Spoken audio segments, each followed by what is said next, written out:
Good afternoon, and thank you for joining us for WDHN's special program on Hispanic Heritage Month. I'm Nathaniel Rodriguez. And I'm Ileana Capellan. This afternoon, we're looking at how Hispanics contribute to both society here in the Wiregrass and across the United States. For many Hispanics that first come to the United States, maintaining your roots is of utmost importance. I got to speak to one local family who does just that through the power of food and music. Just inside this house, the smell of sazongoya, plátanos y adobo fills the air, and the sounds of salsa, merengue y bachata moves the Hernandez family to share their culture with the community. The diversity is a little different in the United States versus Puerto Rico, which in Puerto Rico you still have, you have white Puerto Ricans, you have black Puerto Ricans, you've got albino, so I mean it's still, but it is a little different when you go from an island where everyone sees each other as equal to coming to the States. It's definitely a little different in culture shock. After moving from Puerto Rico in the 80s and 90s, they've learned to adjust to the differences and share their traditions. We're very, very family oriented, and I try to teach that to my kids to just carry on the tradition of being close with each other, because you just never know when you find yourself alone, family will always be there. Food, music, and family fuels the Hernandezes every day. The music to us is, it keeps us going, really. It's life to us. We cannot go a day without listening to some Spanish song. It's just in us, I could say, it's in our blood. From the salsa rhythms of La India to the ingredients of every meal, the Hernandez family relies heavily on food to share their culture with the community. We have a lot of white friends, and they do love the Spanish food, and I just love to share that and just share the tradition. I find it very interesting and very fun. The pastel is the plantain, showing them what everything is, the sweet plantains, maduros. I mean, it's a lot of the different foods that they enjoy that they're like, what is this? We've never had this. As much as the Hernandez family loves sharing their traditions and culture, they recognize being Hispanic does not always come without challenges or prejudices. So they want to share this message with the Wiregrass. There is, that Hispanic community here that's also willing to help and be there and succeed as much as everybody else, and be an example and share that example with others. Covering local news first, in Dothan, Ileana Capellan, WDHN News. For other Hispanics like Ileana and myself, we like to share our cultural heritage through our work. Here in the Circle City, one Columbia woman gets to do just that by teaching Spanish for Dothan City schools. Here's her story. Buenos días. Hola. For a Dolphin teacher, Andrea Doherty, being able to share her culture with students is a privilege. A native of Bogota, Colombia, Doherty uses her knowledge of Latino culture to teach students Spanish and, more recently, the importance of Hispanic Heritage Month. Right now, her students are learning about Hispanics who contributed to American society and different Latino cultural practices. Pre-K, kindergarten, and first grade are working on these ponchos and sombreros and maracas, while my other students, second, third grade, are making piñatas. So they are learning the basics of making something from another culture. She says these lessons allow children to learn not just Spanish, but different cultural customs as well. In celebrating Las Posadas, for example, and they see people out there, a group of people knocking on doors and then just, singing or praying or doing all these activities, like a nativity set.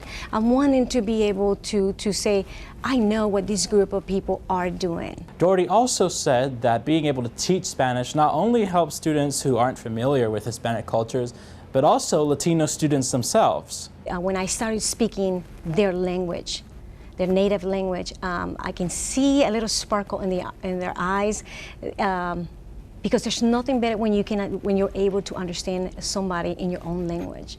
Being able to teach young children Spanish wasn't always possible at DCS, but after the system restructured itself, Doherty was able to teach students at both Highlands Elementary and the Early Education Center. City schools are actually going beyond, and to make sure that our students are covered in every area, and I really like that.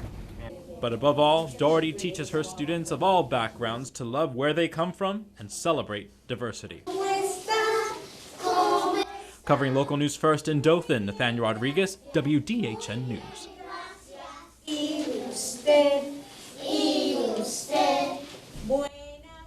So Ileana, as we saw with that class, part of what they're doing is a little dance. I think that was happening before this show was to air, so we couldn't really cover it and put it in the show. But I wanted to ask you, what are some traditional dances that you enjoy from your side of the culture? Well, you know, I'm kind of split 50-50. So my Mexican side, we obviously love, you know, ballet folclórico and zapateados and cumbia, Selena, you know, we love that. And then my Dominican side, it's all salsa, merengue, bachata. What about you? For me, I'm a very traditional person. I do like salsa music, and I've taken lessons, and I'm not the best, but I do enjoy watching the older Puerto Rican forms like plena, bomba. Those are very based in the African roots of our culture, and it's so lovely to see that heritage just continue on forward. Definitely. Now, speaking of dance, Mexico is a tapestry of traditions unique to each of its 31 states, and dance helps unite them all. Jennifer Panetta takes a look at how a Florida man has spent a decade preserving and sharing the intricate dance while empowering a new generation of Mexican Americans.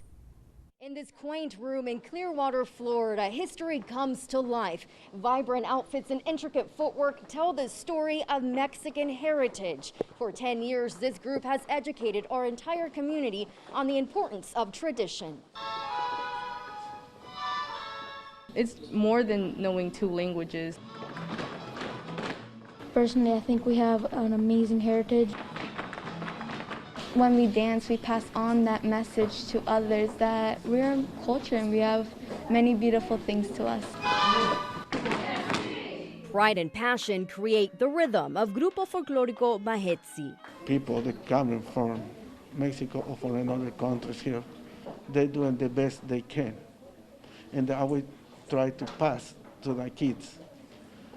Whatever they do in the life, they want to put everything. Merepio Quinto lays concrete flooring by day. Once he's done, he's at the dance studio with dozens of young Mexican Americans excited to help preserve the history of folkloric dance.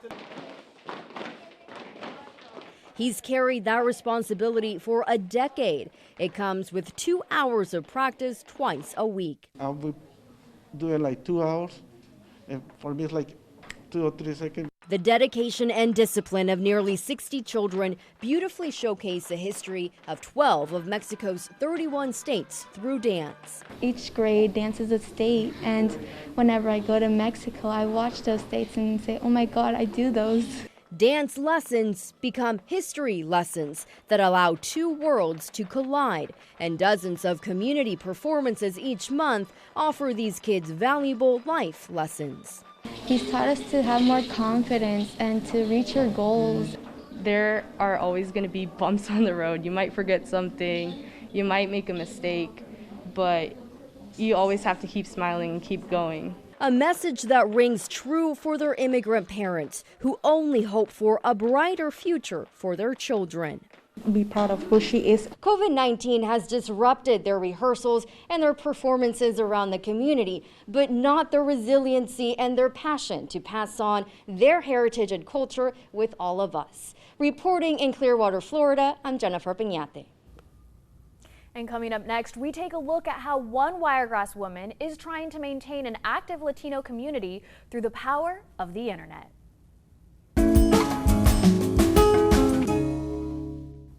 All this month, we have been celebrating Hispanic Heritage Month. Tonight, we have a local story based here in the Wiregrass. The rasp in her voice and the accent on her tongue makes her who she is, a proud Latina in the Wiregrass community. Mayra Arruza Ponte is Puerto Rican, lovingly called a Boricua. She moved to Alabama when she was 19 years old in 1988, and now she runs a successful Facebook page called the Wiregrass Hispanic Latino Outreach Group. The goal of Wiregrass Hispanic Latino Outreach has always been to provide information. Aponte's group has connected her with individuals who need help with translating services, including the Immigration Catch and Release program. These immigrants under the Catch and Release program, they have to present themselves in person to immigration, and they usually give them about 10 to 15 days. Depending on where they're from, sometimes they have to show up in Atlanta. Sometimes I have to take them to Montgomery. Aponte was inspired to translate because of her own experiences when she came to Alabama. Excuse me, my English is not so very good looking. Now able to joke about her English, back in 1988, her transition wasn't as simple. When I came as a young adult at 19 to Alabama and people started speaking to me, my Lord, I needed a translator because I couldn't understand. And the feeling of you being an intellectual person, a person within yourself, that you got your thoughts, that you got your mind, but because you can't communicate, people look at you funny or different or think that you are less because you speak a different language. That feeling that I received, if I could avoid it, I was trying to not let other people feel that way with me. Aponte says something she tries to share with her followers is to always try to do something good for someone other than yourself. My goal is to try a little bit of everything and too much of nothing. The Wiregrass Hispanic Latino Outreach Group is Myra's visual version of a little bit of everything and too much of nothing. And in the words of our friend Myra, un poquito de todo y mucho de nada. Covering local news first in Enterprise, Ileana Capellan, WDHN News. Now, as we saw, communication is key for so many people during a time when many feel out of touch. For the Latino community, staying in touch as they celebrate their heritage is as simple as communicating through a weekly bilingual newspaper. Here's Kathy Quinn. Family and faith, music and merriment. Life for a Latino living in the United States among other Hispanics is a fiesta. Latinos love to communicate. They love to share their stories of their culture with each other, with communities. And for many of these folks, their life is centered around their church, like Our Lady of Guadalupe, where they pray together and they play together. It's where a young future journalist practices skills of storytelling. I have to have stories in the newspaper that have an impact on our community. Joe Arce's had an impact, 50 years in news, 26 in TV news, and 24 years at KC Hispanic newspaper, published weekly with a 35,000 readership. Oh, they love it. They love it because they get the information that they need. And so often, mainstream media, sometimes they don't cover the Latino community on a daily basis, a weekly basis. And so we have to be that vehicle to get that information out to them.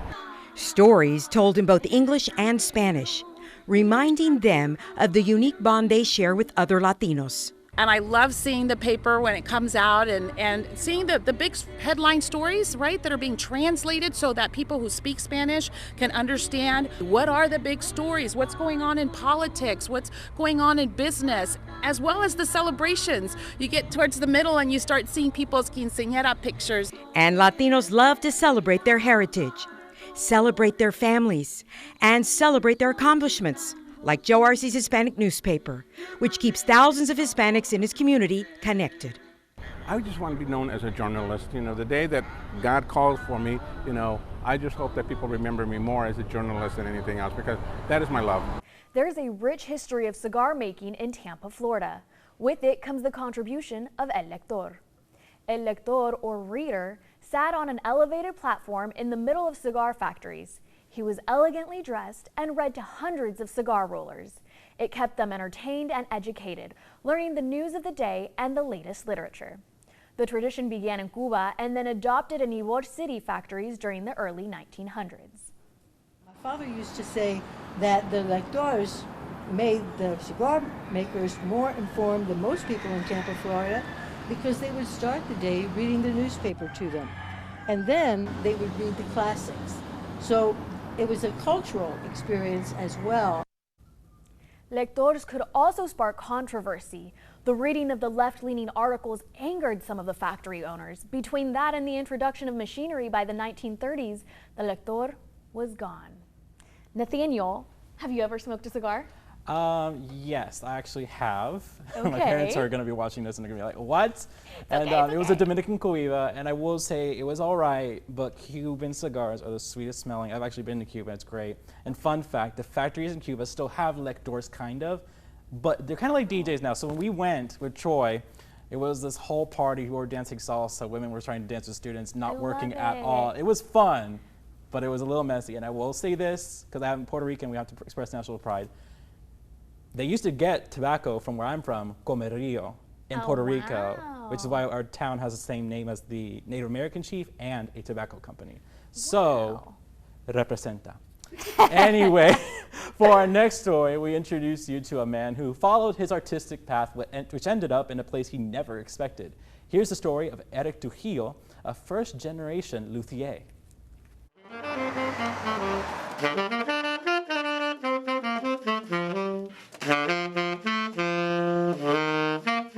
My original music training, actually I went to school to be a jazz saxophone player, and I went to college as a jazz student. Through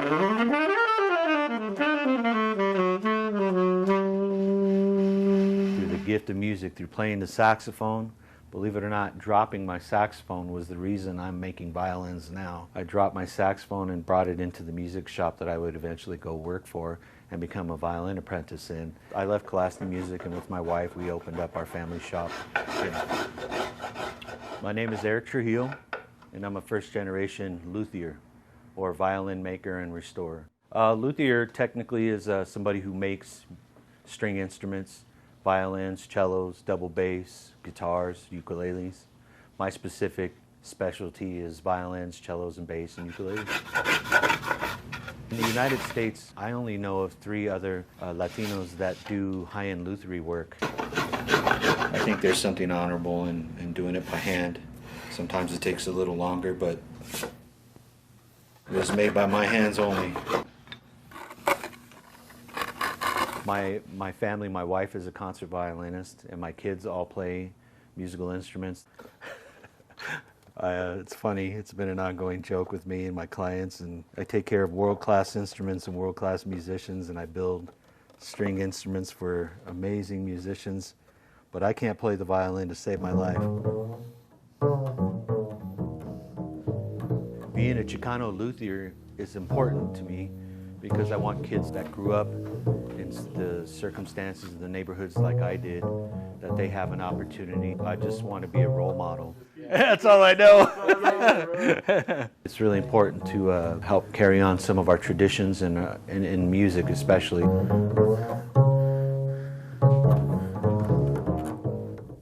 The power of music. Next up, I had talking to a proud Latino who helps people deal with being Latino in the United States. Catch our interview next. Welcome back. Hispanic Americans sometimes have the sensation of being within 2 worlds. Founded by Denise Soler Cox, Project Enye deals with this duality. Here's a snippet of our interview with the project's founder. Hispanic Heritage Month is something that spans from September 15th through October 15th. But for Project Enye creator and host of the Selfish Latina podcast, Denise Soler Cox, spreading awareness about Hispanic heritage and being a first-generation Enye is a full-time, year-round job. Denise joins us now. Denise, thank you so much for being with us today. Thanks so much for having me.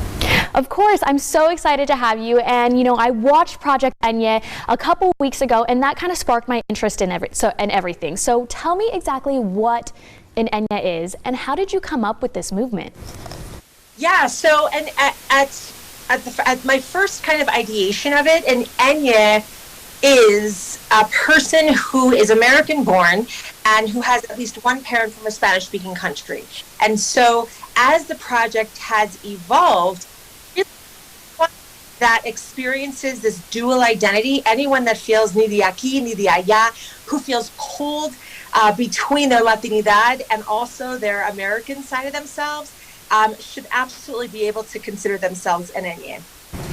Amazing. And you kind of touched on it, but Latinidad, what is that? You know, as soon as I heard it, I related it to that scene from Selena where Abraham is talking to Selena and Avi in the van, and he's saying, you know, we have to be Mexican enough for the Mexicans and American enough for Americans, and it's exhausting all at the same time, you know? So what is that to you? Yeah, so I actually remember exactly where I was when I watched that scene too, and I had already had the idea for the film, but I wasn't doing it. And I was like, oh my gosh, there it is. There's that moment. And it was so well described in this fictional, or no, actually the biographical story of Selena. And how I define Latinidad is what we consider our, you know, Latino. What do we, and all the pieces of it that we consider that identity, I guess, would be our Latinidad. And it's very individual. There is no right or wrong. And I think that's where we can get into trouble, is when we say, well, this is Latino and this is not, and this is Latino and this is not. the conversation ends up being one of those eggs or one of those like Russian dolls where you open one and then there's another one inside, and then you open that one and there's another one inside. And I've made it my full-time job to talk about this for the last almost 7 years. It's really a fascinating topic. That's for sure. And I'm sure that the virtual world has kind of taken over, especially now during COVID. And like you mentioned, Hispanic Heritage Month, what does that mean to you? Well, it means that we get to be front and center. We get permission to talk about these things, to put ourselves in front. And a lot of times we're kind of blending into the scenery, in my opinion, too much. But this month, which is funny because it's actually 2 months, but 30 days between 2 months, we kind of get permission to shine, and shine we must, because there's so many amazing things about being Latino, and we get to share that with everyone and anyone who's interested. So I do it 365, and I know a lot of other people that do it too. But at the very least, people are caring the most, I would say, to hear from now. So we have to show up for it. Showing up and showing out. That's what Hispanic Heritage Month is all about. Now, that was only a part of our chat with Cox about Project Enye. For the full interview, visit dolphinfirst.com. Now, Dia de los Muertos is a time-honored tradition, but as we'll see coming up, the holiday has taken a darker shadow after the deaths from COVID-19. More on that after these messages. Welcome back. Every year for 2 days, people of Mexican descent gather to remember and celebrate loved ones who have passed away for Dia de los Muertos. Also known as Day of the Dead, this holiday reunites the living and the dead. This year, Candy Rodriguez shows us how one Austin woman is honoring those who have died of COVID-19. Latino communities across the country have been hit the hardest by COVID-19. In Austin, Latinos make up half of Travis County's deaths, but only account for about 35% of the population. It's very sad because we are on the forefront. We are the cafeteria workers, we are the janitors, we are the construction workers, we are the artists. Many of us cannot work at home. This year, for Dia de los Muertos, Maria Eugenia Ramirez is remembering all of those in her community who have died of COVID-19. Dia de los Muertos is a tradition that goes back centuries. So you have a mixture of pre-Columbian tradition with Catholic traditions. Ramirez is preparing an ofrenda to honor people like Patty Hernandez, a school cafeteria worker, and school crossing guard Roberto Mata. Quisimos honrarlos. An altar honors a person, pays homage. Una persona es hacerle un homenaje. It is a table of sort that has gifts, things for the dead, because the dead come back. The altar is filled and lined with decorative skulls to represent loved ones. You'll also find their favorite food and drinks as well as personal belongings. A salt cross purifies the soul. Papel picado symbolizes the wind. Vibrant flowers attract the spirit, while candles light the way. En este caso, la persona extranjera que se acerca y ve un altar diga, qué bonito. I want people who see this altar and think, wow, how pretty, to realize what it represents and who we are honoring. Detrás de esa plástica está toda esta gente. In Austin, Candy Rodriguez. Now that does it for our Hispanic Heritage Program. We hope you enjoyed learning about how Hispanics contributed to this great nation of ours. And as two Latinos ourselves, it was a privilege to share our cultures with all of you. For more stories, you can visit our Hispanic Heritage page on dolphinfirst.com. Have a good evening.